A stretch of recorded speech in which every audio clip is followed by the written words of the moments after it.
سلام دوستان عزیز، امروز میخوام یک معجون خدمتتون معرفی بکنم که بسیار کاربردی است، با اینکه یک ترکیب ساده و کم هزینه ای داره میتونه در حق‌الله بیماری ها مفید باشه، خصوصا بیماری که منشأ اونها سردی هست، از سودا یا بلغم هست. برای گرفتگی عروق، برای گرفتگی ها و انسدادها، برای سیاتیک دردها بسیار میتونه مفید باشه.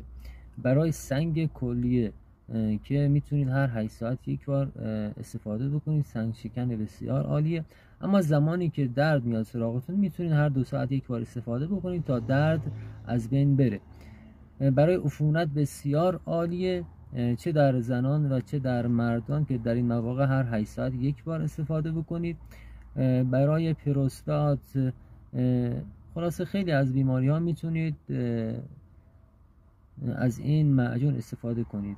این معجون ترکیبی از یک قاشق چایخوری عسل و نوک قاشق چایخوری سیاه‌دونه هست. سیاه‌دونه رو اگر میتونید همون زمان مصرف بکوبید یا آسیاب کنید یا سالم استفاده کنید، اما کوبیده اون رو نگذارید بمونه، 1 روز 2 روز بمونه بعد استفاده کنید.